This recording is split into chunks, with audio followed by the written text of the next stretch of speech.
พิษปลดทุกข์เป็นสุขีด้วยบุญอภิวันอัญชลีสวัสดีโดยการนิรันดร์เทิน10 นิ้วกราบแนบใต้ไหวสาปาละมีธรรมในครูบาอาจารย์พระมหาเถรานุเถระท่านเจ้าคณะพระสังฆาธิการทุกรูปทุกตนขอความสุขความสดดีในธรรมะแห่งองค์สมเด็จพระสัมมาสัมพุทธเจ้าจงมีแก่บรรดาสาธุชนท่านผู้ฟังทุกท่านที่ได้มีโอกาสเปิดวิทยุรับฟังรายการเสียงธรรมก่อนรับตาตั้งสถานีวิทยุเพื่อการศึกษาพระพุทธศาสนาและวัฒนธรรม FM ความถี่104.50 เมกะเฮิรตซ์วัดฝ่ายหินตำบลสุเทพอำเภอเมืองจังหวัดเชียงใหม่เมตตาในท่านพระครูสมุวิสุวัตรวรกิโจท่านเจ้าอาวาสท่านผู้อำนวยการวิทยุแห่งนั้นถวายเวลาเฮือธรรมาภาพพระมหาประสิทธมาภินันโทวัดจังกำตำบลมะกอกอำเภอป่าซางจังหวัดลำพูนเผยแผ่ธรรมในนามของคณะสงฆ์หน่วยอบรมประชาชนประจำตำบลมะกอกหน่วยเผยแผ่ศีลธรรมของกรมการศาสนากระทรวงวัฒนธรรมเมื่อพร้อมแล้วจะได้นำปาญาติโยมกราบพระไหว้พระเป็นลำดับไปเนกราบ1กราบ2กราบ3กราบ4กราบ5อรหังสัมมาสัมพุทโธภควาพุทธังภควันตังอภิวาเดมิกราบสวากขาโต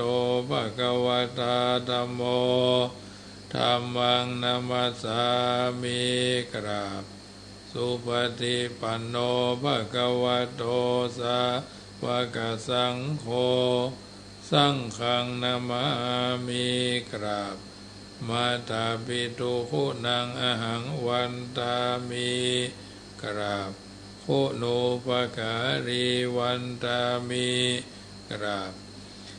พระพุทธกราบพระธรรมกราบพระสงฆ์กราบระลึกถึงคุณพ่อคุณแม่กราบระลึกถึงคุณของครูบาอาจารย์ต่อไปตั้งอกตั้งใจโยขันแก้ว5 โกฏากเป็นลำดับไปเนอโยพุทโธอันว่าพระพุทธเจ้าตนใดโลกุตโมตนพาเสริฐอุดมกว่าหมู่สัตวโลกอันมีอนันตัญญาโนอันมีญาณปัญญาหาที่สุดบ่ได้สันนิสิโนนั่งอยู่แล้วดีนักว่าหวั่นไหวแต่พยามารวราโพธิโมเลนั่งเนื้อแท่นแก้วแทบใกล้เก้าไม้มหาโพธิ์ตนพาเสริฐมหาติวิจโยผจญแพ้สงครามอย่างใหญ่มารังยังพยามารสะเสนังกับดังเสนาลีพลมานก็ได้ถึงแล้วยังพญาสัพพัญโยตยานทรัตหูใหญ่อย่าทำทั้งมวลงั้นว่าคานามามิก็นบน้อมไว้ด้วยกายวจีมโนตังพุทธังยังพระพุทธเจ้าตนนั่นแลโยมกะธรรมโมอันว่ามกะธรรมอันใดอันประกอบโดยองค์8ประการสัมมาทิฏฐิอาทิโกอันมีสัมมาทิฏฐิเป็นต้นอริยปัฏโถอันเป็นหนทางนี้ไกลจากบาปอุจุกามโกอันเป็นหนทางเส้นซื่อบ่โคตรบ่เลี้ยวเพื่อเข้าสู่นิพพานนั้นพ้นจากทุกข์ในวัฏสงสารแห่งคนทั้งหลายโหติก็มีแลอาหังอันว่าคานามามิก็นบน้อมไว้ด้วยกายวจีมโนตังธรรมังยังพระสัทธรรมเจ้านั่นแลโยสังโฆอันว่าพระสังฆเจ้าหมู่ใดวิสุทโธอันบริสุทธิ์จากบาปวราตคินายโยอันควรรับเอาตานันพาเสริฐแห่งคนและเทวดาทั้งหลายสันตินทนิโยอันมีอินทรีย์ทั้ง6ระงับดีนักสัพพะมราปะหิโนอันมีมาละคือกิเลสละได้เสร็จแล้วอนาสะโวอันหาอาสวะธรรมบ่ได้สมิติปัตโตอันใดถึงแล้วยังความสำลิดที่บรมวรคู่เนหิเนเกหิ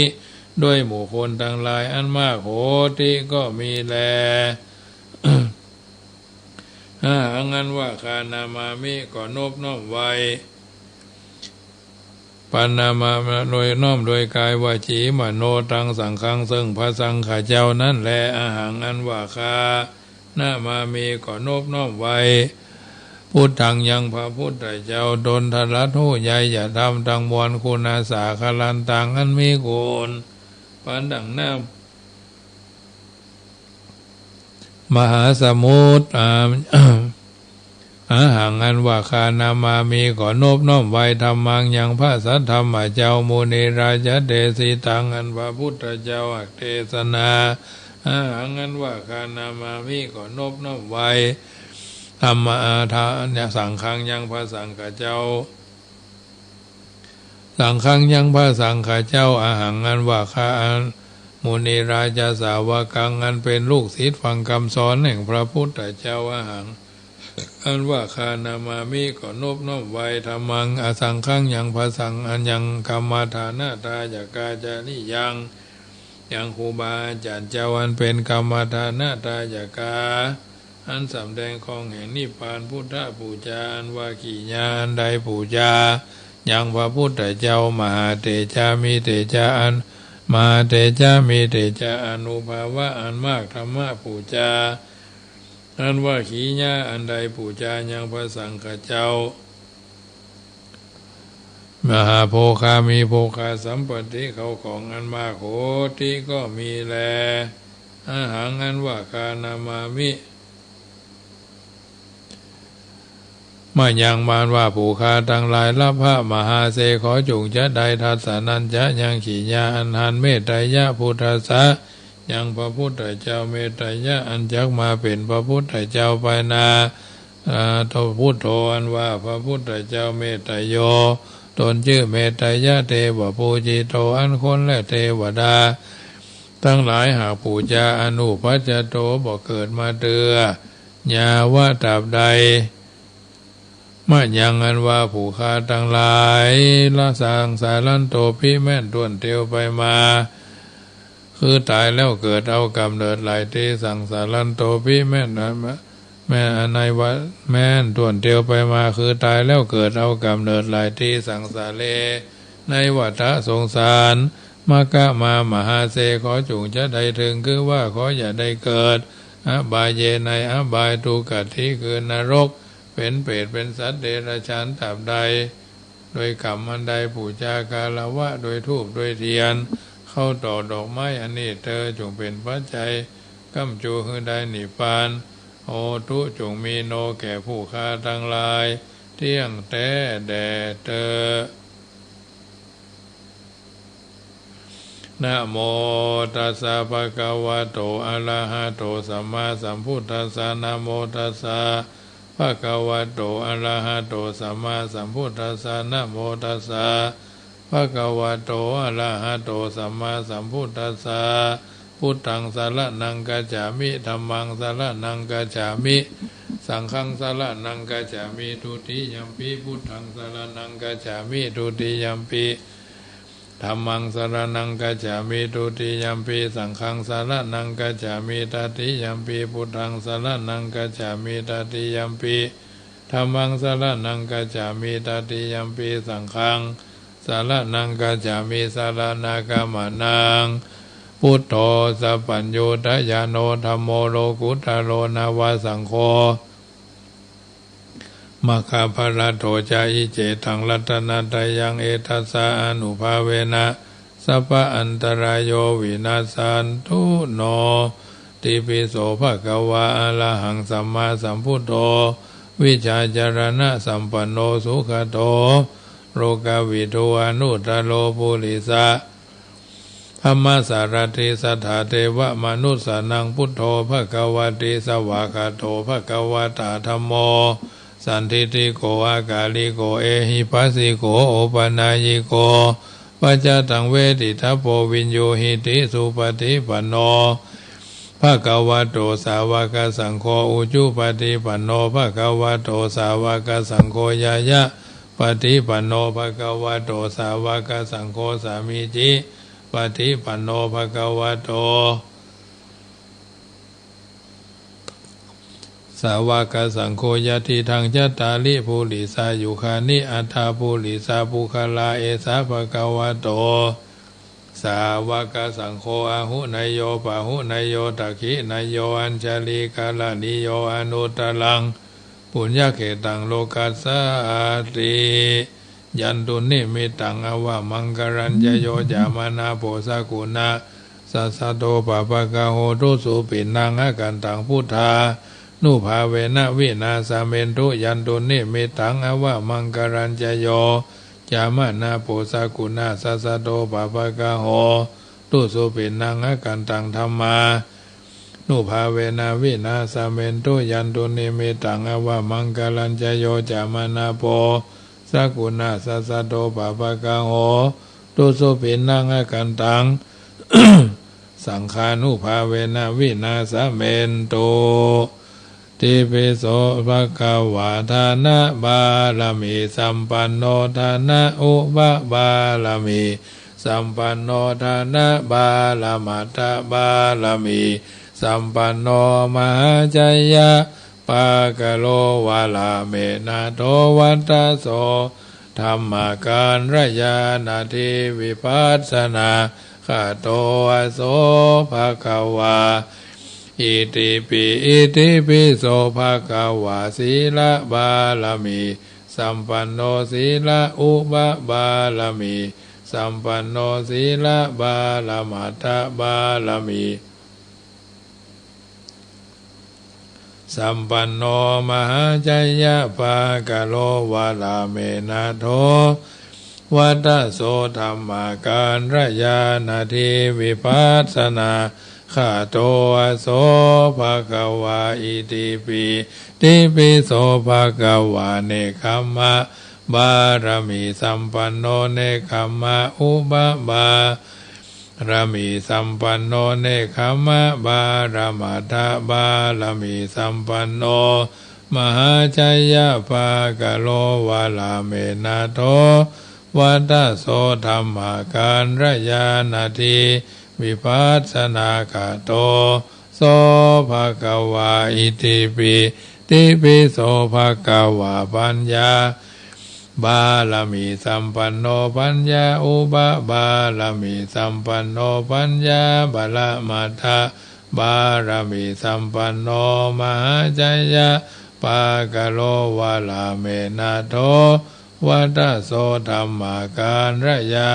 นาทิวิปัสสนาคาโตโส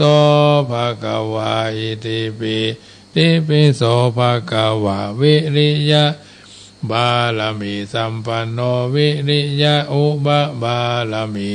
สัมปันโนวิริยะบารมัตถบารมีสัมปันโนมหาจัยยะปากะโลวาลาเมนะโทวัตโส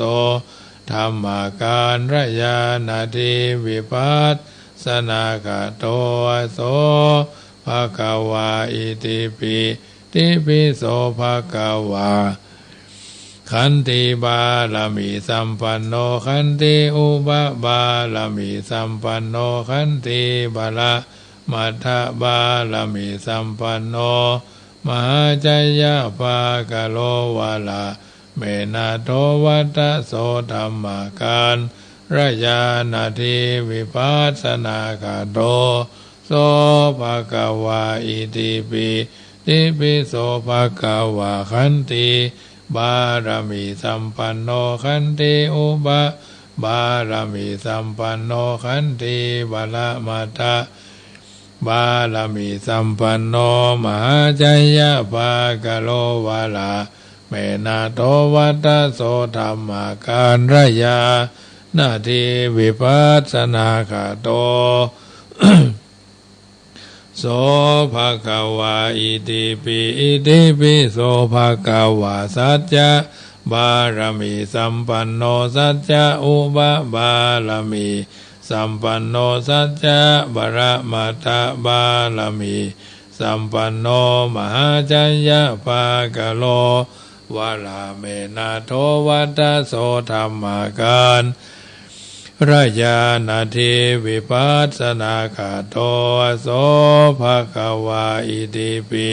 ติปิโสภะคะวะอธิฐานะบารมีสัมปันโนอธิฐานะอุปบารมีสัมปันโนอธิฐานะวรมัตถบารมีสัมปันโนมหาชัยยะภากโรวาลาเมนะโทวัตโสธรรมาการรยานาทีวิปัสสนากาโตโสภะคะวาอิติปิติปิโสภะคะวาเมตตาบารมีสัมปันโนเมตตาอุปบารมีสัมปันโนเมตตาบารมัตถบารมีสัมปันโนมหาชัยยะภากโลวาลาเมนะโตวัตโสธรรมาการรยานาทีวิปัสสนากาโตโสภะคะวาอิติปิติปิโสภะคะวาอุเบกขาบารมีสัมปันโนอุเบกขาอุปบารมีสัมปันโนอุเบกขาบารมัตถบารมีสัมปันโนมหาชัยยะภากโลวาลาเมนะโทวัตโสธรรมาการรยานาทีวิปัสสนากาโตโสภะคะวาอิติปิติปิโสภะคะวะทัสสะบารมีสัมปันโนทัสสะอุปบารมีสัมปันโนทัสสะบารมัตถบารมีสัมปันโนมหาชัยยะภากโลวาลาเมนะโทวัตโสธรรมาการรยานาทีวิปัสสนากาโตโสภะคะวาอิติปิติปิโสภะคะวาปุถโธอนันตติคุณโนวัตโสภะคะวาอิติปิ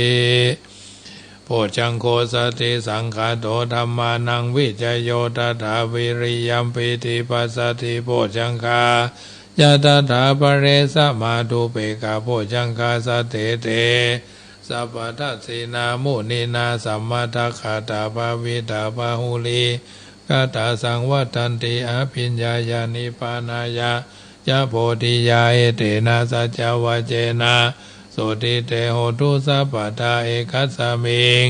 สัมมาเยนะโทโมคันรานันจะกัสสปังขีราเนรุขีเตทิสวะโพชังเกสันตเตสยีเตจะตังอภินันทิตัวโรคามุนจิงโสตังคะเนเตนะสัจจวะเจนะโสติเต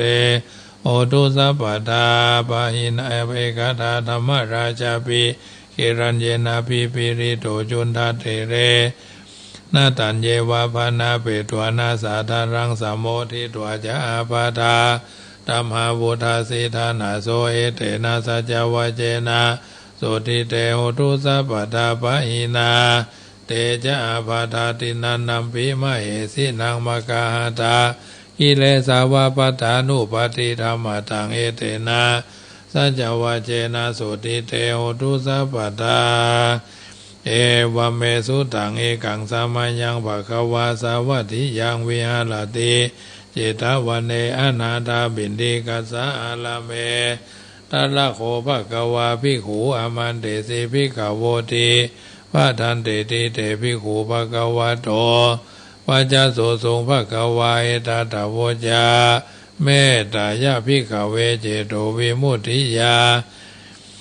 อาเสวิตายะภาวิตายะภาหุริกตายะยานิกตายะวัตถุกตายะอนุติตายะปริจิตายะ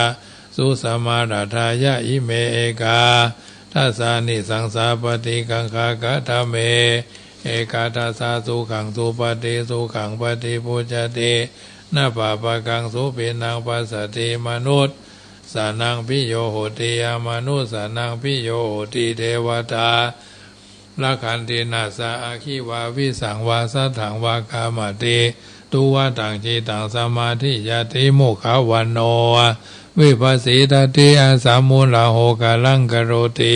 อุตริงอปติวิจันโตปามะโรอุปโกโหติเมตตายาภิกขเวเจโตวิมุตติยาเสวิทายะภ ภาวิตายะปะหุลีกตายะยานิกตายะวัตถุกตายะอนุทิตายะปริจิตายะสุสมาลตายะอิเมเอกาทัสสานิสังสาปาติกังขาติอิทามโวจาภะคะวาอาตมานาเตภิกขุภะคะวะโตภาสิตังอภินันทุนติอิตังทานากัมมังนิพพานาปัจจโยโหตุโนนิจังอิตังศีลกัมมังนิพพานาปัจจโยโหตุโนนิจังอิตังภาวนากัมมังนิพพานา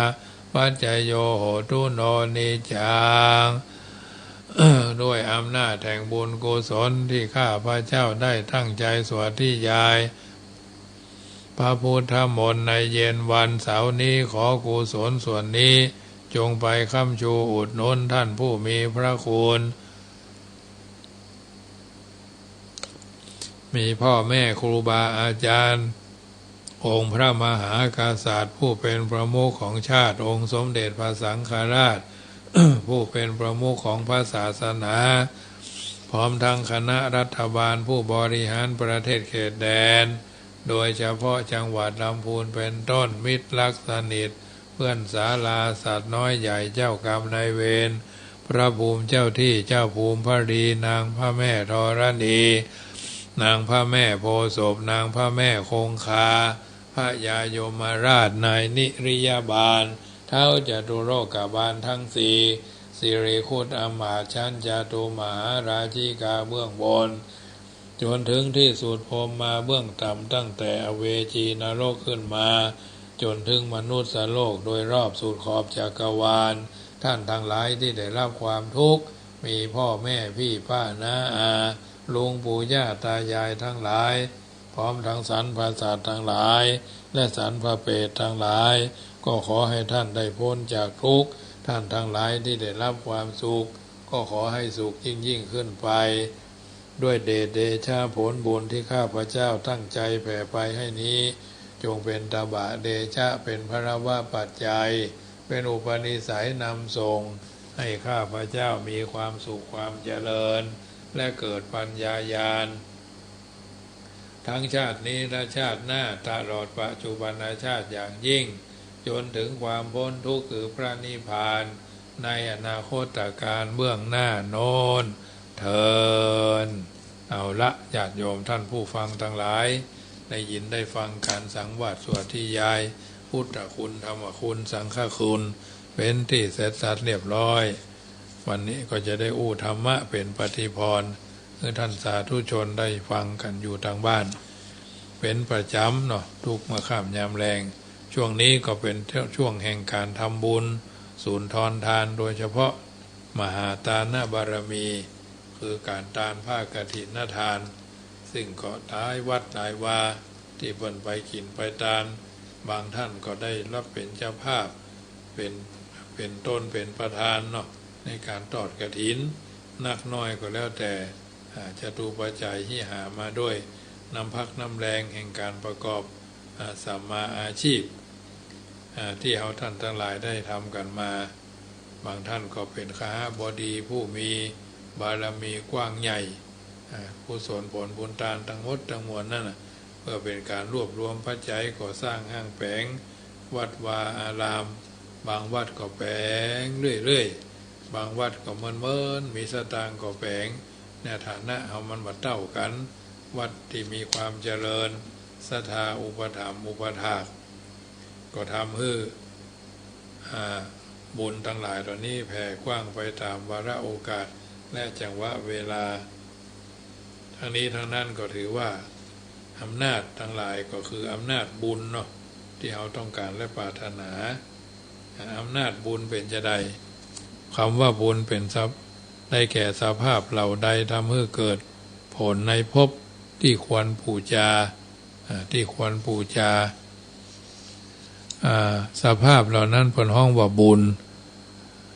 แห่งประการหนึ่ง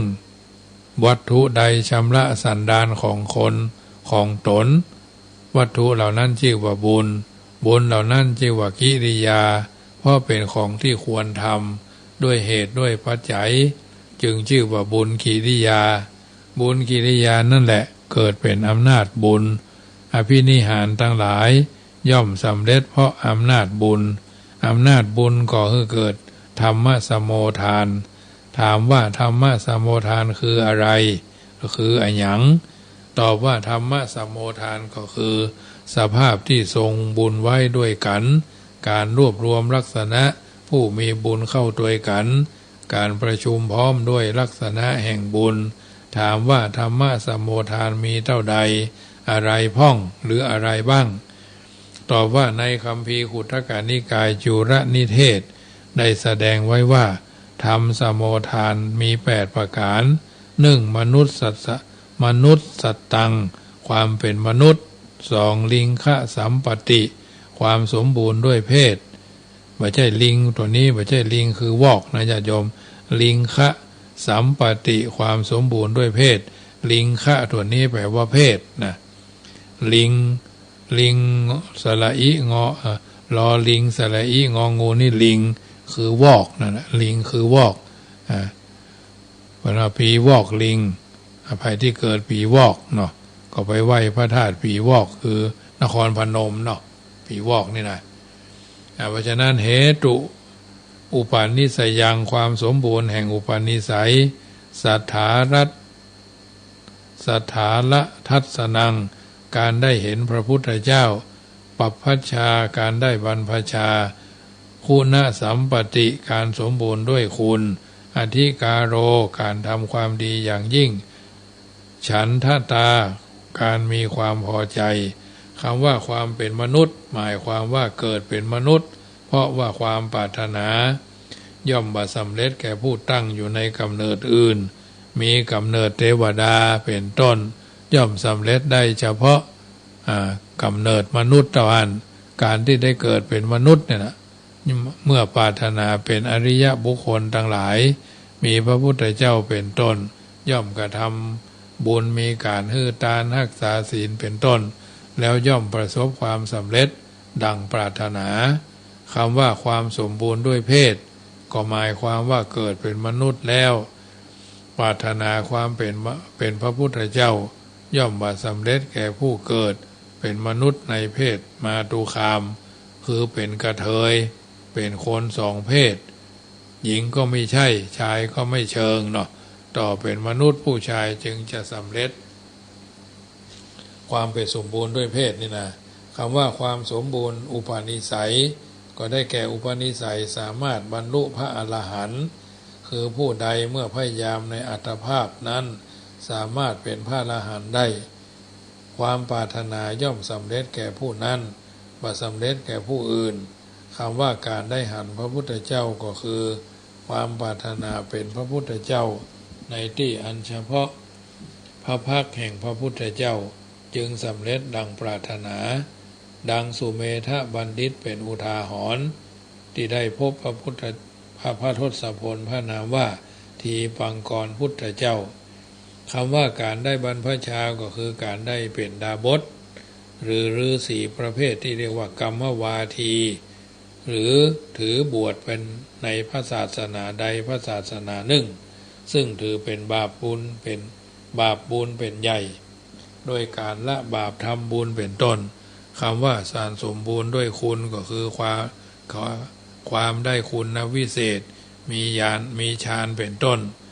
ความที่จะปรารถนาเป็นพระพุทธเจ้าย่อมสำเร็จแก่ผู้สมบูรณ์ด้วยคุณวิเศษเท่านั้นย่อมบ่สำเร็จแก่คนอื่นดังสุเมธบัณฑิตได้สำเร็จอภิญญา5สมาบัติ8ดังปรารถนาคำว่าการทำความดีอย่างยิ่งก็ได้แก่การสละชีวิตเพื่อรักษาพระธรรมการยอมสละชีวิตเพื่อสร้างบุญกุศลดังสุเมธบัณฑิตได้ยอมสละชีวิตเพื่อทอดตัวเพื่อเป็นสะพานแด่พระทีปังกรพระพุทธเจ้าโดยอธิษฐานว่าขอให้ข้าพระพุทธเจ้าพร้อมด้วยสาวกทั้งหลายจงเหยียบเอาไปเถอะอย่าได้เหยียบโคลนอย่าได้เหยียบขี้เปอะเลยนี่เนาะคำว่าการมีความพอใจก็ได้แก่ความเต็มใจที่จะเป็นพระพุทธเจ้าแม้มีผู้มาอู้ว่าไผ่เดินข้ามจักรวาลอันเต็มไปด้วยฐานไฟแดงได้ จะได้เป็นพระพุทธเจ้าถ้ามีผู้รับว่าข้าพเจ้าเองนะโปรดทราบเถิดว่าผู้นั้นมีความพอใจที่จะเป็นพระพุทธเจ้าอย่างแรงกล้าก็ย่อมได้สำเร็จดังปรารถนาพระโพธิสัตว์ซึ่งมีอภินิหารคือมูลปณิธานอันสำเร็จแล้วคือได้รับพยากรณ์จากสำนักพระสัมมาสัมพุทธเจ้าแล้วได้พระนามว่านิตยโพธิสัตว์แต่ยังต้องสร้างบารมีต่อไปถึง4 อสงไขยแสนกับพ่อง8 อสงไขยแสนกับพ่อง16 อสงไขยแสนกับพ่องและในระหว่างนั้นย่อมว่าเข้าถึงอภพาฐาน18ประการคำว่าอภพาฐานนะแปลว่าสิ่งที่บ่ควรถึงผู้ที่เกิดเป็นผู้ที่เป็นนิตยโพธิสัตว์ย่อมบ่เข้าถึงอภพาฐานะเหล่านี้แม้ประการหนึ่งอภพาฐานะ18มีอย่างพ้อง1บ่ได้เกิดเป็นคนหูหนวกตาบอดแต่กำเนิด2บ่เกิดเป็นคนง่อยเปี้ยใบ้บ้า3บ่เกิดเป็นคนป่าดอย4บ่เกิดเป็นลูกทาสีทาสา5บ่เกิดเป็นนิตยมิจฉาทิฐิ6บ่เกิดเป็นแม่หญิง7คนเฮาบุรุษและสตรีอาจกลับกันได้ด้วยปรารถนาบธรรมอนันตริยกรรม8บ่เป็นโลกเรื้อน9บ่เป็นสัตว์เดรัจฉานที่น้อยกว่านกกระจาบและโตกว่าช้าง10บ่เป็นคุปปิกาสิกาเปรตคือเปรตจำพวกแสนอดแสนอยาก11บ่เป็นนิจจามะตันดิกาเปรตคือเปรตจำพวกที่มีร่างกายดำเหมือนต้นตาลที่ไฟไหม้12บ่เป็นกาละกันชิกสูตรคือเปรตจำพวกที่มีร่างกายสูงตั้ง60 ถึง 80 ศอกมีรูปร่างแสนน่าเกลียดน่ากลัว13บ่ตกอเวจีนรก14บ่ตกในโลกันตนรก15บ่เกิดเป็นมารในชกามวจรพอจากามาวจระจรสวรรค์16บ่เกิดเป็นอนันต์อญันอสัญญีพรหม17บ่เกิดเป็นอรูปพรหม18บ่เกิดในจักรวาลอื่นนอกจักรวาลนี้ธรรมดานิตยโพธิสัตว์ย่อมมีอัจฉริยหรืออัจฉริยน้ำใจดีถึง6อย่างอันประกอบด้วยอโลภัชชาใสมีอัธยาศัยไม่โลภมีอัธยาศัยไม่โกรธมีอัธยาศัยไม่หลงมีอัธยาศัยชอบออกบวชมีอัธยาศัยเงียบสงบปริเวกัจฉาศัยเนาะนิสรณะฉัตรชาศัยนิสรณะกัจอนัตชาศัยก็มีอัธยาศัยสลัดออกคำว่าอโลภัชชาศัยก็ได้แก่มีน้ำใจบาหันแก่ได้ฝ่ายเดียวเป็นผู้เลวแลถึงประโยชน์คนอื่นโดยได้แก่มีจาคะเจตนาประจำใจคำว่าอโทกัจฉาศัยได้แก่มีความลังใจคมใจบะฉุนเฉียวเกี้ยวกาดหุนหันพันแล่นในเวลาที่มีความโกรธเกิดขึ้นรีบระงับด้วยความเมตตากรุณาประจำใจเสมอคำว่าอโมหันชาใสมาอโมหัดชาใสได้แก่บ่งมงายบ่โง่เขาย่อมมีปัญญาหรือมีปัจญาประจำใจไม่ยอมเชื่อง่ายๆต้องหันเหตุหันผลตลอดเวลาจึงจะเชื่อคำว่าเนกขมัตชาใสได้แก่การออกบวชเพื่อทำตนให้ออกห่างจากความฮักซึ่งสิ่งต่างๆเหล่านี้ญาติโยมจะหันว่าอำนาจบุญย่อมทำให้ผู้มีบุญพ้นจากอภพาฐานะ18ประการได้ตรัสนิพพานพร้อมทั้งได้ปรากฏคุณงามความดีถึง6ประการตลอดชั่วแสนอาสงไขยด้วยกันนั่นก็หมายถึงเป็นผู้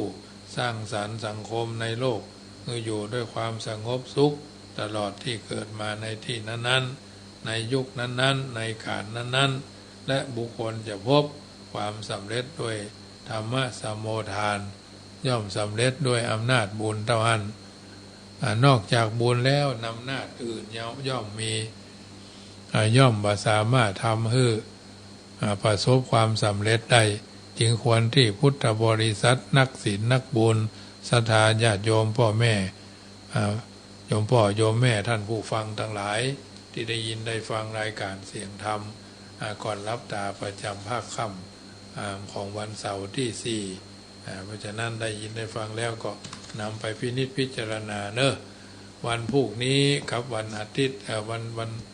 พรุ่งนี้เป็นวันอาทิตย์กับวันจันทร์คงจะไม่ได้จัดรายการเพราะว่าเดินทางไปอำเภอท่าสองยางทอดกฐินร่วมกับคณะวัดเจ็ดลินซึ่ง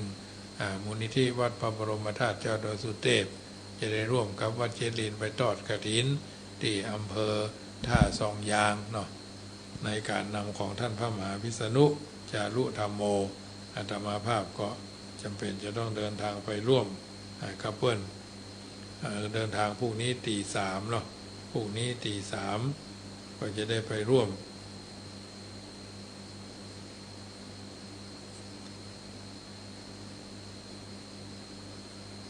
จะได้ไปร่วมกับวัดเช็ดลินโดยทั้งนี้ทั้งนั้นก็ถือว่าบุญขินบุญตาลวัดที่1ก็คือทอดวัด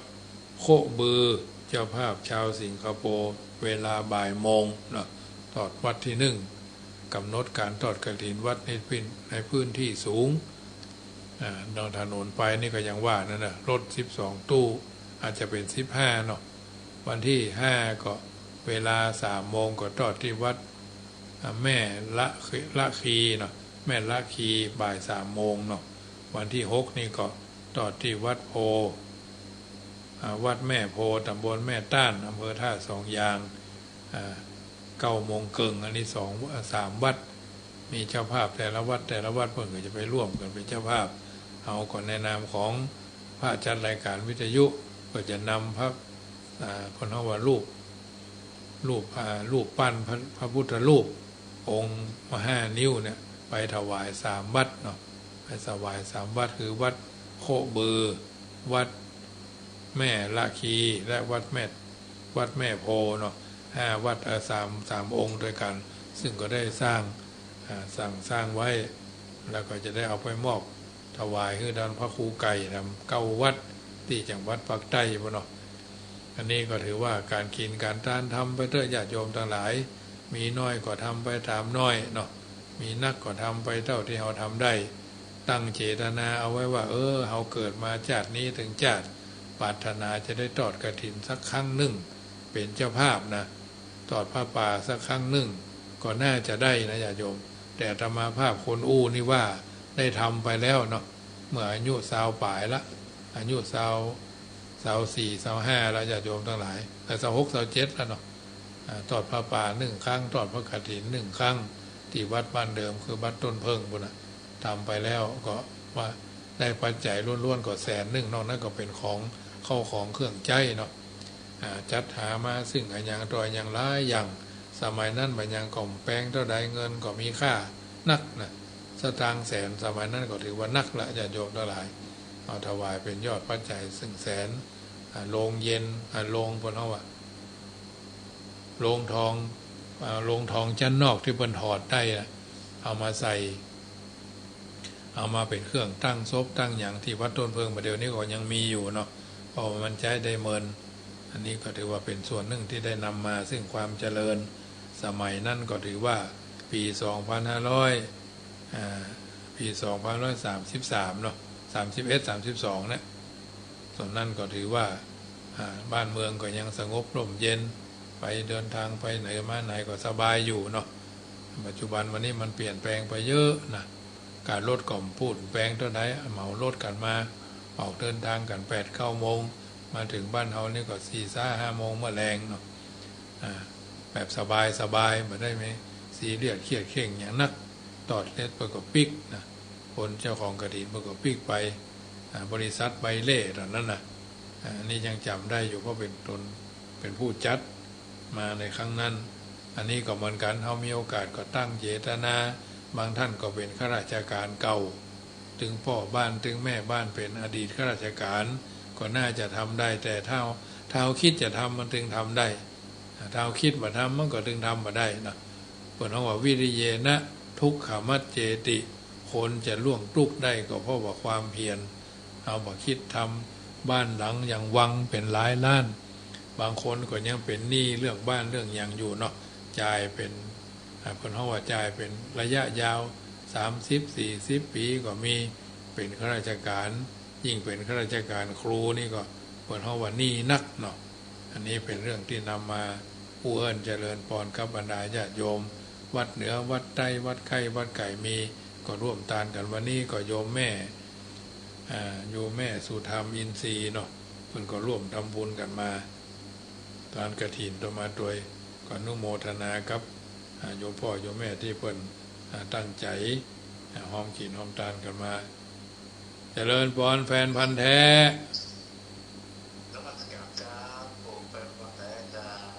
ฟังกันถึงวันนอฟังทุกวันครับหน้าผมมีจากเมืองครับวันพูกกับวันนี่ว่ามีเนอะได้ยุดไป2 วันโอ้ช่วงนี้เทศกาลกฐินเนาะครับไปก็วัดเจริญนะกะโมทนาเนออ้าวสาธุสาธุแฟนพันธุ์แท้แม่ริมเจ้าเก่าเนาะกินทานไปเถอะญาติโยมมันจะเสียหายมีน้อยก็ทำน้อยแต่จะไปลืมวัดบ้านเกิดเมืองนอนเนาะวัดที่เฮาอยู่บางท่านก็มาเป็นเขยบางท่านก็มาเป็นลูกสะใภ้เนาะทำไปเถอะวัดเหนือวัดใต้การทำบุญนี่มันไม่ใช่หรอกเฉพาะสตางค์อย่างเดียวหรอก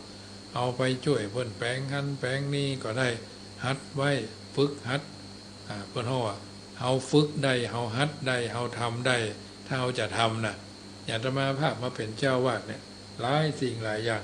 ไม่ต้องไปรบกวนพี่น้องศรัทธาชาวบ้านถ้าเอาทำได้ก็ทำไปเถอะอันที่มันบัดนักบัดลำบากทำไปแล้วบัดเดือดร้อนเขาถึงบอกว่าญาติโยมถ้าทำดีเขาถึงบอกว่าแต่มันจะว่าก็1เขาทำมาได้2ล้ำหน้าล้ำตาเขามันเป็นธรรมชาติของมนุษย์มนุษย์สุมาถ้ามนุษย์ขี้เหม็นมันถึงเยอะมันถึงจะเป็นเยอะเท่าตายพวกนั้นกุมเจนกันไปพวกนั้นเปิ่นทำดีก็อวดเปิ่นทำดีก็อิจฉาเปิ่นว่าเปิ่นตัวเองก็ทำมาได้นะยิ่งเป็นบ้านใด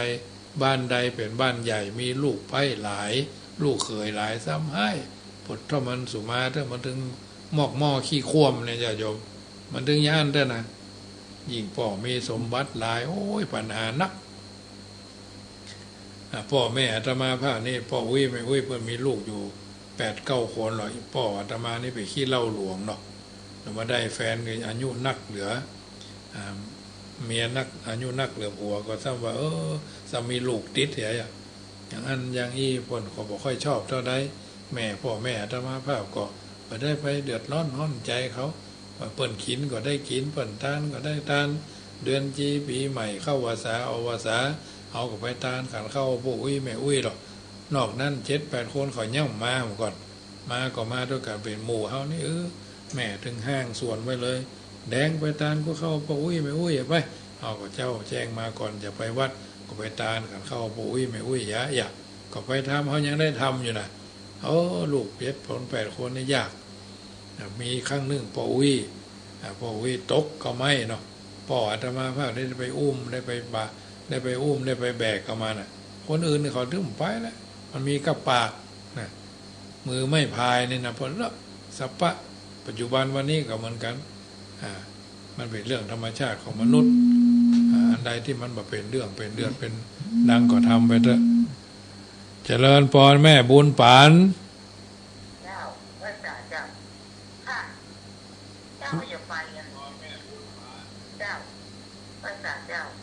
ว่าจะได้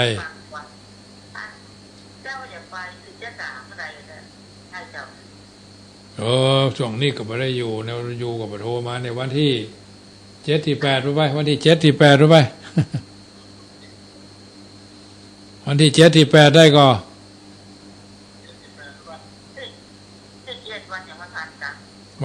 วันการกะวันการวันพุธ 7ที่8วันพุธวันฮือเนี่ยถ้าพูดก็ได้อาจจะได้โทรมาถามกำเนอร์เจ้าเจ้าฟัง104ได้เนาะเจ้ามันฟัง104ได้เนาะสาธุเนอะเจดีย์3 ยอดนะคนใกล้ๆเนี่ยตำบลใกล้ๆกันเนี่ยตำบลท่าตุ้มนะตำบลบ้านเรือนนี่ละเจดีย์3 ยอดเพิ่นทับ104ได้อยู่แสดงว่าเมื่อคืนนี้ก็คลื่นมันก็แห้งพอควรเนาะแพงเอาการอยู่พี่น้องหนองจังคืนพี่น้องเชียงใหม่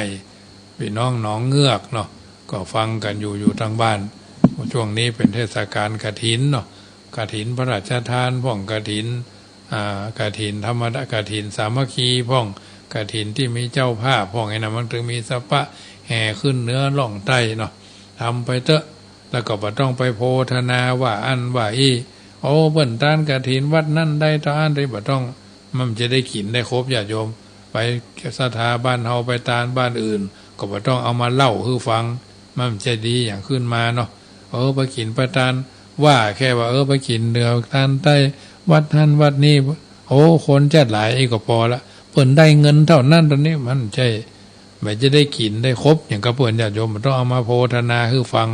มันไม่เป็นประโยชน์เนาะบางทีบางครั้งเนี่ยอาตมานี่ภาพนี่เตียวหนีแล้วเนาะจะใครได้ใครมีอย่างกับเพิ่นเพราะเงินกฐินมันเป็นเงินป่าตะเพียนเนาะกลางนักญาติโยมทั้งหลายเจริญพรแม่สีทร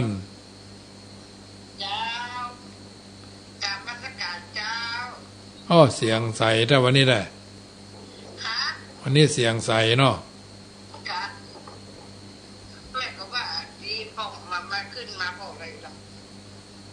เดินออกกำลังบ่อยมันเดินแล้วมันอีกน่ะค่ะดูนะนั่งหยุดรับที่ก็ได้ยกแข้งยกขาเนาะ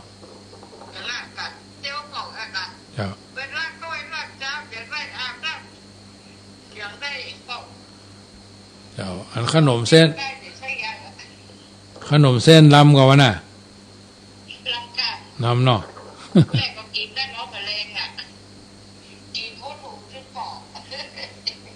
น่ะของแม่บุภาจันเที่ยงอย่า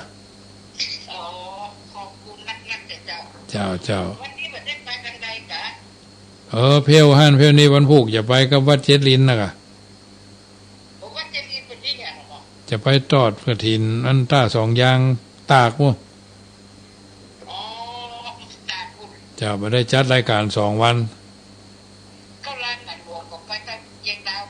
ก็น่ะขึ้นเหนืออันนี้ล่องใต้เฮ้ยมันพูกถ้าจะออกรายการก็หูกู้เดียวกันนี่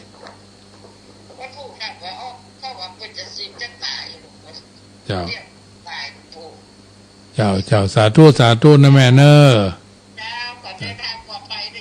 สาธุแม่สีทรป่าไผ่พวกก็ร่วมทำบุญมาหลายรายการเนาะร่วมทำบุญมาจตุปัจจัย 2,000 บาทก็จะเอาไปแจกแจงแยกกฐินหั่นกฐินนี่เนาะเพิ่นหอมกฐินวัดโดยหอมหั่นหอมนี่มาโดยตลอดนะแม่สุขภาพเพิ่นก็บ่ค่อยดีเป็นอิฐเป็นหิวคนยองเพิ่นว่าเป็นอิฐเป็นม้อยเนาะวันนี้สมัยได้เวลาขอนำรายการจากท่านไปก่อนพบป้ากันใหม่เนอะวันที่7มาค่ำวันญาติโยมเมื่อวันที่6ที่7นี่บัดนี้วันที่5ที่6นี่บัดได้จัดรายการเพราะเดินทางไปตานกฐินจะได้เอาบุญเอากุศลเอาบุญเอาบารมีสิ่งละอันพละน้อยจากการเดินทางด้วย1 สมอง2 มือ2 เท้าอาจจะได้เดินทางในวันพรุ่งนี้ 3:30ล้อหมุนกระเดียวเสร็จจากรายการเนี่ยก็จะไปเตรียมอาหารไปกินไปฉันไปบริโภคเนาะเดินทางขึ้นดอยลอยห้วยไปทางหน้าก็ยังมันแน่อาจจะได้ทำอาหารไปให้มันเรียบร้อยธรรมดาโดยทั่วไปในร้านค้าเนี่ยบ่ค่อยซื้อกินนะจะกินก็กินประเภทที่มันอุ่นๆฮ้อนๆเนาะพ่อสอนมาแม่สอนมาทำอาหารเข้าไปคือมันเรียบร้อยวอเตอร์ซินลี่เลสไอเป็นพื้นหยังคือน้ำพริกตาแดงตายที่สุดนี้สัพปีติโยวิวัชชันตุสัพปโรโควินัสตุมาเตภวัต วันตรายโยสุขีทีกายุโกพุทโธบังซ้ายธัมโมบังขวาสังโฆบังกายาอรหังบังเกสาอรหังพุทโธนะโมพุทธายะอายุวันโนสุขังพลังรับเป็นสุขโชคดีกันทั่วหน้าทุกคนทุกท่านนั่นจุงจักมีเที่ยงแท้ดีหลีแด่เตอ